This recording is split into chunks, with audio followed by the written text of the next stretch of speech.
Witam Was gorąco w kolejnym odcinku Sunset Talks, miejscu w internecie, gdzie inteligencja spotyka się z instynktami przetrwania.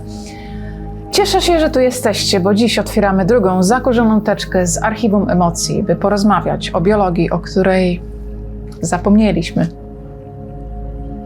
Ale najpierw dla nowych widzów przedstawiam moich asystentów badawczych.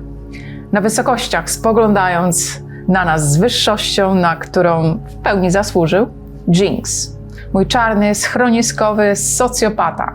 Żyje w pełnej prędkości, a jego filtr społeczny został usunięty chirurgicznie przy urodzeniu. A na parterze w strefie niskich ciśnień Zenuś, młodszy, ale znacznie większy brat Jinxa. 40 kg czystej miłości, mięśni i śliny. Jego procesor to model z lat 90., ale nadrabia entuzjazmem. Spójrzcie na ten majestat. Wielki łeb, a w środku echo. Czasem jak szczeka, to słychać, jak ten jeden neuron obija się o czaszkę, jak wygaszacz ekranu DVD. Ale jest wygodny jako poduszka, więc go trzymam. Jinx, odrobinę empatii. Zenuś posiada inteligencję emocjonalną, której tobie brakuje. Ale do rzeczy. Porozmawiajmy o czymś, co robicie w tej chwili fatalnie. Nie mówię o wyborach życiowych, choć o tym też moglibyśmy zrobić kiedyś odcinek.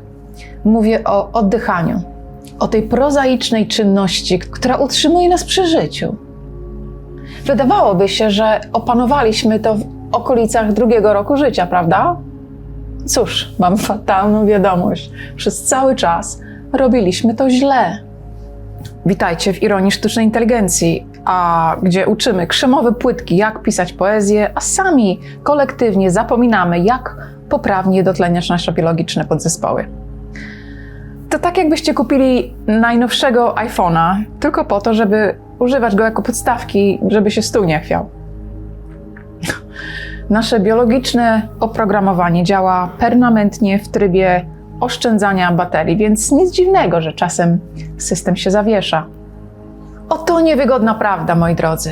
Jeśli jesteście statystycznym przedstawicielem gatunku Homo sapiens, przez cały dzień bierzecie krótkie, płytkie hausty powietrza. Jakbyśmy bali się, że zaraz wystawią nam za nie fakturę. Nasza przepona nawet nie drgnie, płuca wypełniają się w minimalnym stopniu, a wy żyjecie w błogiej nieświadomości. Zasadniczo uruchamiasz system operacyjny swojego organizmu na 15% baterii i jesteś zszokowany, dlaczego renderowanie rzeczywistości trwa tak długo. No ale przecież się nie duszę, powiecie, prawda? I owszem, nie umieracie, ale technicznie rzecz biorąc nie żyjemy pełnią możliwości, wegetujemy. Nasze płuca to precyzyjnie zaprojektowane cuda inżynierii biologicznej. I tu muszę zrobić małą dygresję, bo nauka o anatomii zawsze przypomina mi o lekarzach. Szczerze mówiąc, mam do nich specyficzne podejście. Dla mnie wszyscy lekarze są dziwni. Na 1. roku medycyny dostajesz 100 książek i martwe ciało do krojenia. Nie wiem, kim jesteś po czymś takim, jak nie jakimś... Martwe ciało? O nie. Czy to był ktoś, kogo znaliśmy? Czy to był listonosz? Ten w niebieskim? Wiedziałem, że pachnie podejrzanie, ale nie zasłużył na krojenie. On przynosił mi te papierowe zabawki, które ty nazywasz rachunkami. Tak, Zenuś, to był listonosz. I wiesz co? Następnie na stole sekcyjnym będzie ten pluszowy wiewiór, którego zostawiłeś na tarasie na deszczu. Medycyna nie bierze jeńców. Jinx, nie straż go. Zenuś, listonosz ma się dobrze. Nikt go nie kroi. To tylko metafora. Wracając do tematu, twoje płuca są jak ten idealny gość na imprezie, który zawsze przynosi dokładnie tyle pizzy, ile potrzeba. Ale ty, biorąc płytki oddech, dzwonisz do niego i mówisz: słuchaj stary, przynieś tylko same brzegi ciasta i bez sera. A potem dziwisz się, że twoja wątroba, serce i mózg są wciąż głodne, rozdrażnione i chcą wyjść z imprezy. I zatrzymajmy się na chwilę przy twoim mózgu. Ten pofałdowany, galaretowany wszechświat to absolutny tlenowy egoista. Domaga się pełnych 20% zasobów tlenu twojego organizmu. Dlaczego jest taki chciwy? Bo żongluje wszystkim, od bicia serca do powstrzymywania cię przed wysłaniem tego ryzykownego SMS-a do byłego o 2:00 w nocy. Twój mózg działa na oparciu o systemy priorytetów rodem z ostrego dyżuru. Funkcja przeżycie ma pierwszeństwo. Wszystko, co zostanie, jest przydzielane funkcjom wyższym, krytycznemu myśleniu, skupieniu i zachowaniu spokoju. Kiedy płytko oddychasz, racjonujesz ten tlen dla kory przedczołowej. To taka próba uruchomienia superkomputera na internecie z lat 90. To by wyjaśniało absolutnie wszystko. No i co cię tak bawi? Fizyka, moja droga, fizyka. Mam teorię. Spójrz na niego. Jest wielki. Ludzie też są wielcy. A jak powszechnie wiadomo, im wyżej, tym mniej tlenu. Powietrze jest rzadsze przy suficie. Dlatego psy i ludzie nigdy nie będą tak mądrzy jak koty. My jesteśmy nisko, przy samej ziemi, gdzie tlen jest gęsty i pożywny. Wy po prostu macie permanentną chorobę wysokościową. Stąd te braki w myśleniu. Nie, Jinx, to nie tak. Może jestem duży, ale tata mówił, że tacy mali jak ty mają po prostu głowę za blisko odbytu i im się gówno z mózgiem miesza. Okej, 1-0 dla Zenusia. I powiem ci, Jinx, że brzmi to zaskakująco prawdopodobnie. To oszczerstwo. Wypraszam sobie. Moja anatomia jest doskonała. Może i tak, ale my ludzie i psy z chorobą wysokościową musimy czasami używać logiki. Niedotlenienie prowadzi do kognitywnych katastrof. Słaba koncentracja, zapominanie imion swoich własnych dzieci, wahania nastroju. Znacie ten energetyczny zjazd o 15:00? Plot twist to nie brak kofeiny, to brak tlenu. Czas na nasz stały segment z archiwum Co? Skoro mówimy o oddychaniu, mam dla was fakt, o którym prawdopodobnie nie mieliście pojęcia, a który steruje naszym życiem. Czy zauważyliście kiedyś, że jedna dziurka w nosie jest często bardziej otwarta niż druga? To nie przypadek. I to nie zawsze oznacza katar. To się nazywa cykl nosowy. Wasze ciało automatycznie przełącza dominującą dziurkę co kilka godzin. I uwaga, to ma ogromny wpływ na wasz mózg. Kiedy oddychasz głównie prawą dziurką, aktywujesz lewą półkulę mózgu. To tryb logiczny, analityczny, bojowy. Tętno przyspiesza, ciało się nagrzewa. Kiedy oddychasz lewą dziurką, aktywujesz prawą półkulę. To tryb kreatywny, emocjonalny zen.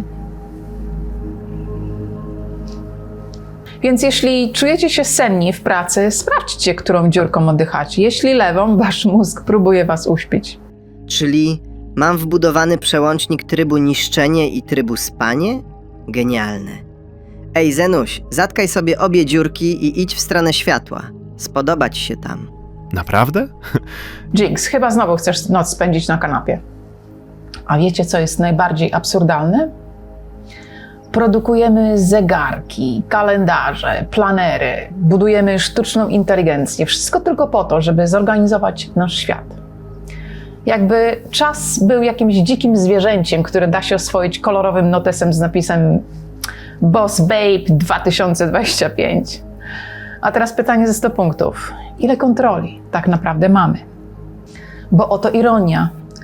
Potrafimy rozpisać całe życie w slotach co 5 minut, a jednocześnie nie panujemy nad jedną podstawową funkcją biologiczną, która decyduje o tym, czy w ogóle jesteśmy w stanie logicznie myśleć. Macie kalendarz zsynchronizowany z 3 urządzeniami, a wasza przepona offline, tryb samolotowy od 2009 roku. Czyli macie zegarki, żeby wiedzieć, że nie macie czasu. I kalendarze, żeby planować rzeczy, do których nie macie energii. Fascynujące. Ja nie mam zegarka. Jak jestem głodny, to jem. Jak zmęczony, to śpię. I żyję. Właśnie, Zenuś, ty jesteś dowodem, że ewolucja czasem działa lepiej bez Excela. I tu wracamy do sedna. Możecie nie mieć kontroli nad światem, nad mailem od szefa, nad inflacją, nad tym, co znowu zrobi algorytm. Ale mamy pełną kontrolę nad naszym oddechem. Głodzenie własnego systemu biologicznego to jak kupienie Ferrari i tankowanie go wodą z kałuży. A potem pisanie skarg do producenta, że ktoś na wózku inwalidzkim was wyprzedził. Wyobraźcie sobie, że rozwiązaniem waszych problemów z produktywnością nie jest nowa apka, tylko inny sposób oddychania. Oto instrukcja obsługi zaniedbanych płuc. Następnym razem, gdy stres uderzy, kot się komplikuje, szef ma genialny pomysł, albo wasz kot zrzuci wasz ulubiony kubek o 3 nad ranem, To są eksperymenty naukowe. Sprawdzałem, czy w nocy prawa fizyki nadal działają. skup się na wzięciu powolnego, głębokiego oddechu. Wdychaj powietrze nosem, aż poczujesz, że twój brzuch pęcznieje i robi się twardy. Nie wstydź się. Masz wyglądać, jakbyś próbował wygrać konkurs na największy bęben. Tak? Jak ja? Zobacz, jaki jestem szeroki. Zmieściłem tam całe powietrze spokoju. Wyglądasz, jakbyś połknął odkurzacz, ale w sumie pasuje ci to. Kiedy już napompujecie ten brzuch, zróbcie wydech. Ale nie taki byle jaki.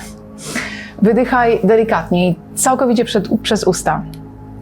Wypchnij ten oddech, aż całkowicie opróżnisz płuca, jakbyś próbował zdmuchnąć świeczki po drugiej stronie pokoju. To pełna ewakuacja. Zróbmy test. Połóż jedną rękę na mostku, a drugą na brzuchu. Jeśli ręka na brzuchu porusza się bardziej niż ta na mostku, gratulacje. Awansowałeś z poziomu glon na poziom funkcjonalny ssak. Piękno tej techniki polega na tym, że działa ona jak niewidzialny przycisk resetu. Możesz to robić wszędzie. W biurze, podczas kłótni, w kiblu, w korku. Nikt nie musi wiedzieć, że właśnie resetujesz system. Efekt jest natychmiastowy. Zalewasz mózg tlenem i nagle mgła znika. Twoje skupienie wraca, emocje opadają. To jak przejście ze standardowej rozdzielności na 4K w twojej własnej głowie. W świecie subskrypcji to rozwiązanie jest darmowe. Brak reklam, brak mikropłatności, tylko ty i twoja przepona. O, nuda. Jeśli to jest takie proste, to dlaczego wy, ludzie, ciągle wyglądacie, jakbyście mieli zaraz wybuchnąć? Ja, jak mam dosyć idiotów, to po prostu idę spać. Uczcie się od mistrza. Jinx udaje twardziela, ale wczoraj widziałem, jak uciekał przed muchą. A ty szczekasz na własną nogę, bo myślisz, że cię atakuje. Podsumowując, ja wiem, że przedstawiamy temat z humorem. Ale to nie znaczy, że nie jest ważny. Zanim zaczniemy wymagać od siebie nadludzkiej wydajności, dajmy naszym mózgom paliwo. Więc śmiało. Weź głęboki oddech. Twój mózg ci podziękuje. I kto wie, może w końcu przestaniesz bezmyślnie scrollować wiadomości o zagładzie świata o północy. Dziękuję za wspólny czas. To był Archiwum Emocji w Sunset Talks. W następnym odcinku omówimy emocje kontra rozum. Zapraszam i do zobaczenia przy następnym zachodzie słońca. Ej, Zenuś, chodź szybko. Chyba widziałem listonosza w lodówce. Siedzi za serem i zjada twoją szynkę.